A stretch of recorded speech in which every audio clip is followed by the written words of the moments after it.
Hi friends, I'm Charu and you are watching my channel Learning is Fun with Charu. Like, share my videos, subscribe my channel and please press the bell icon. आज के इस video में हम परमीय संख्याओं में आगे बढ़ते हुए कुछ और जानेंगे। लास्ट पार्ट में मैंने बात किया था what is rational number, okay, क्या है परमीय संख्या।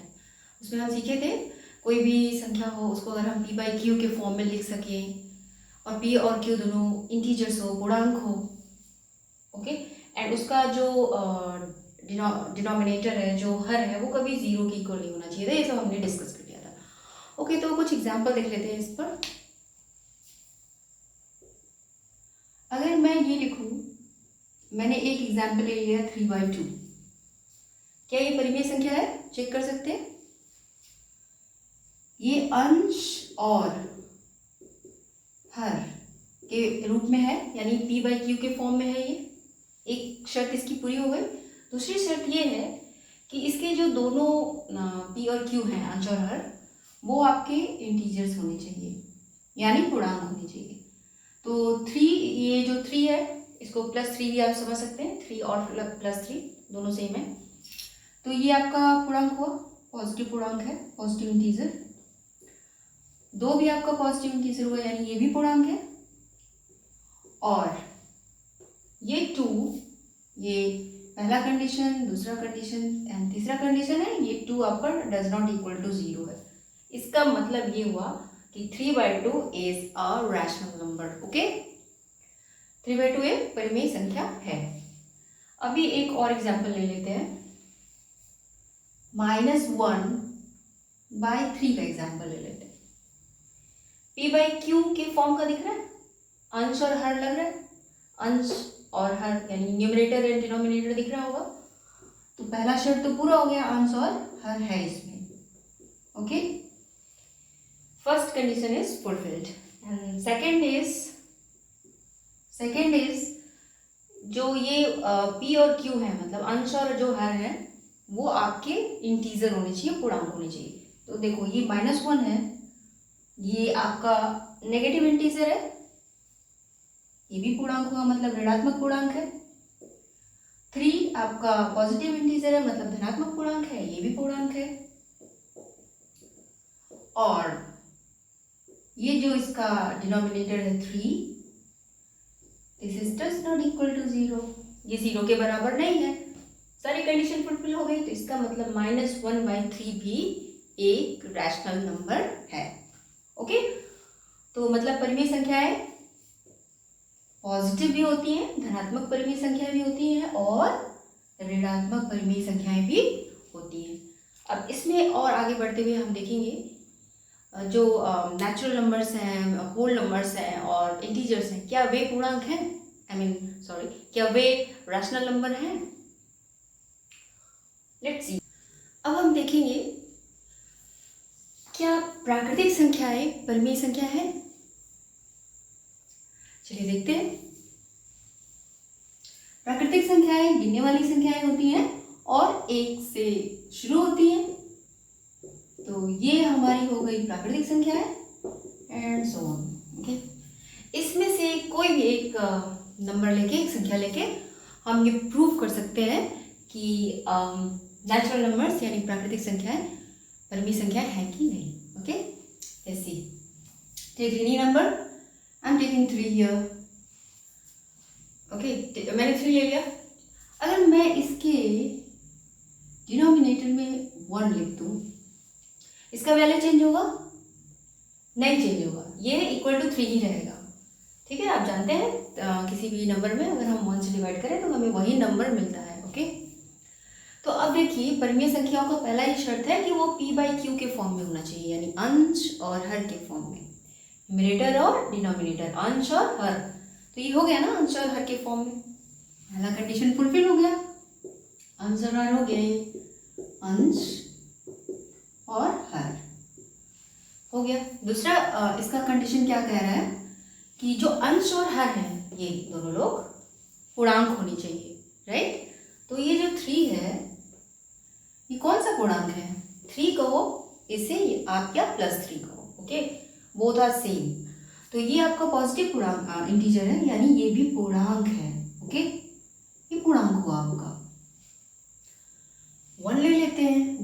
आपका +1 है, ये भी पूर्णांक है। अब दूसरा कंडीशन भी फुलफिल हो गया कि जो अंश और हर है दोनों पूर्णांक होने चाहिए। थर्ड कंडीशन है कि जो डिनोमिनेटर में बैठा हुआ है नंबर वो 0 नहीं होना चाहिए, 0 के बराबर नहीं होना चाहिए। Obviously it's not 0, okay. Third is 1 does not equal to 0। Prove हो गया। कोई भी नंबर हम इस तरह से लेके हम दिखा सकते हैं कि वो हमारा रैशनल नंबर है, परिमेय संख्या है, ओके। तो इस तरह से हम कह सकते हैं कि सभी प्राकृतिक संख्याएं परिमेय संख्याएं होती हैं। खुद से इसको ट्राई करिए, खुद से अपने से सारे कंडीशंस, सारी शर्तें लगाइए परिमेय संख्या होने का और देखिए क्या प्राकृतिक संख्याएं परिमेय संख्याएं हैं। So learn, work hard. अब हम देखेंगे क्या पूर्ण संख्याएं परिमेय संख्या है। So let's see. तो अब हम देखेंगे क्या सभी पूर्ण संख्याएं परिमेय संख्याएं हैं। आइए देखते हैं। पूर्ण संख्याएं 0 से शुरू होती हैं, 0, 1, 2, 3, 4, 5, 6, 7, 8 एंड सो ऑन। 0 को अगर आप छोड़ दें तो ये जो बची है संख्याएं जो 1 से शुरू हो रही है वो किस तरह की संख्याएं हैं? प्राकृतिक संख्या है, ओके, नेचुरल नंबर्स। उसमें जब हम 0 शामिल कर देते हैं तो वो हमारा पूर्ण संख्या बन जाता है। इस फिगर से भी हम समझ सकते हैं ये नेचुरल नंबर है, नेचुरल नंबर का ग्रुप है और इसमें जब मैंने 0 ऐड कर दिया तो ये टोटल पूरा मिलकर क्या हो गया? होल नंबर हो गया, राइट। अब हमें इसे दिखाना है क्या ये परिमेय संख्या है। इसको मैंने ऑलरेडी प्रूव कर दिया हुआ है। ये वाला पोर्शन आप इसमें से कोई भी नंबर लेके, जैसे मैंने पीछे भी किया हुआ है, उसके डिनोमिनेटर उसके हर में एक लगाकर हर में एक लिखकर आप दिखा सकते हैं कि ये तो परिमेय संख्याएं हैं। 0 है, अगर 0 को हम दिखा दें कि अगर ये परिमेय संख्या है तो इससे पता चल जाएगा कि सारी की सारी पूर्ण संख्याएं हमारी परिमेय संख्याएं होती हैं, ओके। सो लेट्स डू 0 ले लेते हैं। पहला शर्त है कि जो भी संख्या वही परिमेय संख्या होगी जो p/q के फॉर्म में लिखी जा सकेगी, यानी अंश और हर के फॉर्म में। तो इसके भी अगर हम डिनोमिनेटर में यानी हर में अगर हम 1 लिख दें, 1 लिख दें, तो क्या इसमें कोई चेंजेस आएंगे? इसकी वैल्यू में कोई चेंजेस नहीं आएगा, ये 0 ही रहेगा। क्योंकि 0 में आप किसी भी संख्या से, किसी भी नंबर से आप डिवाइड करें, भाग करें, तो वो 0 ही आता है, ओके। तो इसकी वैल्यू में कोई चेंज नहीं होगा, हम इसके हर में 1 लिख सकते हैं, ओके। पहला शर्त तो पूरा हो गया परिमेय संख्या का कि उसको वो अंश और हर में लिखा जा सके, वो अंश और हर में लिखा जा सके। लिख लिया इसको, 0 को मैंने अंश और हर में। तो और दूसरा कंडीशन ये है कि आपका अंश और हर पूर्णांक होना चाहिए। तो आप तो जानते हैं 0 एक पूर्णांक है। पूर्णांक संख्या जब पढ़ा होगा तो वहां जरूर सीखा होगा कि 0 एक इंटीजर है। 1 उसके साथ कोई साइन नहीं है तो इसका मतलब ये +1 है, ये धन पूर्णांक है, मतलब पॉजिटिव इंटीजर्स। तो ये भी पूर्णांक हुआ, ओके, ये भी पूर्णांक हुआ। तीसरा कंडीशन है परिमेय संख्या होने का कि ये जो हर है वो 0 के बराबर नहीं होना चाहिए, तो ये नहीं है, यानी it means 0 is a rational number. 0 एक परिमेय संख्या है। क्लियर? इस तरह से आप कोशिश करिए प्रूव करने की, दिखाने की कि प्राकृतिक संख्याएं परिमेय संख्या है, पूर्ण संख्याएं परिमेय संख्या है, शून्य हमारा एक परिमेय संख्या है, ओके। अब इसमें आई होप ये क्लियर हो गया ना, पूर्ण संख्याएं भी परिमेय संख्याएं होती हैं। अब इसमें हम आगे बढ़ते हुए अब हम चलेंगे पूर्णांक संख्याओं की ओर, ठीक है। देखेंगे हमारा इंटीजर्स परिमेय संख्या है कि नहीं है, ओके। Let's learn. चलिए देखते हैं क्या पूर्णांक संख्याएं भी परिमेय संख्याएं हैं। Let's learn. यहाँ पे ये संख्या रेखा है, ओके, और इस पे पूर्णांक संख्याएं यानी इंटीजर्स दिखाया गया है। सबसे पहले जरा इस पे ध्यान देते हैं, ये चीज 0 से लेके 1, 2, 3, 4 एंड सो ऑन, ये बढ़ता जाएगा, ठीक है। ये किस तरह की संख्या है? अभी आपने पढ़ा है ये +1 इसको आप कहिए या 1 कहिए, राइट, +2 या 2। तो 0 से लेके 1, 2, 3, 4 ये आपका पूर्ण संख्या है, होल नंबर्स, राइट। अगर हम इसमें नेगेटिव नंबर्स और ऐड कर देते हैं, सम्मिलित कर देते हैं, तो ये आपका हो जाता है इंटीजर्स यानी पूर्णांक, राइट। इसको तो हम इसका मतलब है कि पूर्ण संख्याएं पूर्णांक संख्याएं होती हैं और ये परिमेय भी है, तो ये तो आप इतना प्रूफ कर चुके हैं कि ये परिमेय संख्या है। कोई भी इसमें से लेके आप फिर से कर सकते हैं, उसके बटे में आप 1 लिख, हर में या आई मीन डिनोमिनेटर में आप 1 लिखिए, फिर उसको दिखा दीजिए कि p और q दोनों पूर्णांक हैं, इंटीजर हैं, और उसका जो हर है डिनोमिनेटर वो 0 के बराबर नहीं है। अब अगेन इसको प्रूव कर सकते हैं कि ये आपका रैशनल नंबर है, परिमेय संख्या है, राइट। अब हम क्या करेंगे, ये नेगेटिव नंबर लेंगे, इसको भी अगर इसमें से भी सारे परिमेय संख्या की जो होने की जो कंडीशन है अगर उसको फॉलो करते हैं, पूरा करते हैं, तो इसका मतलब पूरा का पूरा पूर्णांक क्या होता है, परिमेय संख्या होगा। Let's see, take any number, I am taking this 3 -3, और हम क्या करेंगे, इसके डिनोमिनेटर में हम 1 लगा देंगे, ठीक। तो पहला कंडीशन परिमेय संख्या होने का पूरा हो गया, और ये है कि p/q के फॉर्म का होना चाहिए, p/q यानी एक अंश और हर के फॉर्म का होना चाहिए, अंश और हर के फॉर्म का होना चाहिए। ये तो पूरा हो गया, p/q की तरह ये इसको हम लिख दिए। अब दूसरा कंडीशन ये है कि ये जो p और q है, मतलब अंश और जो हर है इसकी, ये आपके पूर्णांक होना चाहिए। तो -3 पूर्णांक है, राइट।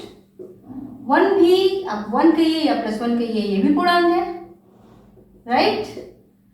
तो अब तीसरा कंडीशन क्या है, कह रहा है क्या है कि हर इसका 0 के बराबर नहीं होना चाहिए, राइट। तो 1 है, 1 ऑब्वियस है वो 0 के इक्वल नहीं है, डज नॉट इक्वल टू 0। तो इस तरह से आपने देखा, इस तरह से आप कोई भी नेगेटिव नंबर लेके ये आप प्रूव कर सकते हैं कि ये एक परिमेय संख्या है, ठीक है। -3 एक परिमेय संख्या हुई। इस तरह से कोई भी आप नेगेटिव नंबर लीजिए, आप प्रूव कर देंगे। तो इससे ये पता चलता है कि सारी की सारी ये जो पूर्णांक संख्याएं हैं वो हमारा रैशनल नंबर है, राइट। तो और अब इसके बाद हम देखेंगे क्या फ्रैक्शन मतलब भिन्न, क्या भिन्न भी एक परिमेय संख्या है। Let's learn. चलिए देखते हैं अब क्या भिन्न भी परिमेय संख्या है। लेकिन इससे पहले भिन्न मतलब फ्रैक्शन का कॉन्सेप्ट क्लियर है ना। So let's take a quick revision and I hope कि क्लियर हो जाएगा अपने क्विक रिवीजन में। जैसे कोई एक मैं suppose it is an apple और मैं इसके 4 इक्वल पार्ट्स कर रही हूँ, राइट। 4 इक्वल पार्ट्स किया और मैं इसका एक पार्ट इसमें से ले लेती हूँ। तो जितना आपने इक्वल पार्ट्स किया है उसको हम ऐसे नीचे लिखते हैं एक लाइन के, और जितना आप उसमें से लेंगे उसको ऊपर लिखते हैं। तो ये आपका एक फ्रैक्शन हुआ, ये एक भिन्न हुआ, और ये हमेशा 1 से कम होता है, ओके। तो इसी तरह से अगर 2 पार्ट्स लिया तो 2/4, 3 पार्ट्स लिया तो 3/4, ओके। अगर मैं पूछूं 7/9, ये एक फ्रैक्शन है, इसका क्या मतलब हुआ। तो इसका मतलब हुआ कि किसी चीज का 9 इक्वल पार्ट्स किया गया है और उसका आपने 7 पार्ट लिया हुआ है, राइट। ये भी 1 से कम हुआ। तो 1/2 अगर है, इसका मतलब क्या है, किसी चीज का 2 इक्वल पार्ट्स किया गया है, 1 पार्ट लिया गया है, तो ये आधा को भी दिखाता है, हाफ। 1/2 is half. तो this is a quick revision for fraction. I am sure it is clear, it was just a quick revision. अब चलते हैं हम भिन्न लेके, देखते हैं कि ये परिमेय संख्या की सारी शर्तों को पूरा करता है कि नहीं, okay. Let's learn with me. Take any fraction, कोई भी एक भिन्न ले लीजिए। मैंने यहाँ पे ले लिया 3/5। किसी चीज का 5 इक्वल पार्ट्स करके उसमें से 3 पार्ट्स लिया है, उसी को ये दिखाता है 3/5, ओके। तो क्या ये पहली शर्त परिमेय संख्या होने का पहला शर्त पूरा कर रहा है कि ये p/q के फॉर्म में है। क्या ये p/q के फॉर्म में है? यस है। ये इसमें अंश है, इसमें हर है, राइट। तो ये p/q के फॉर्म का हुआ, तो पहला कंडीशन तो पूरा हो गया। दूसरा कंडीशन देखते हैं। अब हम देखेंगे कि क्या जो p और q है क्या वो पूर्णांक है। Yes definitely it is an integer. Look this is 3, इसको आप 3 कहिए या +3 कहिए, सेम होता है। तो ये एक पूर्णांक हुआ, राइट। क्लियर है ना। सब जितने भी टाइप्स के नंबर हैं प्लीज उसका रिवीजन करिए, परिमेय संख्या तब आसानी से समझ में आएंगी। अब जरा ये 5 को देखना, 5 कहिए या +5 कहिए सेम, तो ये पॉजिटिव इंटीजर यानी धनात्मक पूर्णांक है, यानी ये भी एक पूर्णांक है। अब थर्ड कंडीशन क्या कहता है परिमेय संख्या होने का, कि उस जो वो संख्या है p बाई क्यू के फॉर्म का, उसका q यानी डिनोमिनेटर यानी मतलब हर, वो 0 के बराबर नहीं होना चाहिए। क्या ये 5 0 के इक्वल है? Obviously it's not, okay, it's not equal to 0। तो 3 के 3 सारी कंडीशन इसने फुलफिल कर दी है। इसका मतलब कि आप कोई भी भिन्न लेके दिखा सकते हैं। इसका मतलब कि भिन्न एक भिन्न सारी भिन्न परिमेय संख्याएं होती है। अब कोई भी भिन्न लेके ये सारी कंडीशन लगा के आप दिखा सकते हैं। तो इस तरह से क्या क्या सीखा आपने देखा कि परिमेय संख्याएं दो तरह की होती हैं, धनात्मक भी हो सकती है और ऋणात्मक भी हो सकती है। और प्राकृतिक संख्याएं हो, चाहे पूर्ण संख्याएं हो, चाहे पूर्णांक संख्याएं हो, चाहे भिन्न हो, सभी परिमेय संख्याएं यानी रैशनल नंबर होती हैं। अच्छा, सभी भिन्न परिमेय संख्याएं हैं मीन्स सारी फ्रैक्शन रैशनल नंबर हैं, लेकिन क्या सारे रैशनल नंबर्स फ्रैक्शन है? क्या सारी परिमेय संख्याएं भिन्न है? इस क्वेश्चन को सोचिएगा। मैं इसका आंसर कर भी चुकी हूँ, इस किसी पार्ट में मैंने किया होगा। इसको आप सोचिएगा, डिस्कस करिएगा और देखिएगा इसका क्या आंसर आता है। Okay, so keep on doing hard work, enjoy learning and stay happy, stay healthy, stay safe. Bye.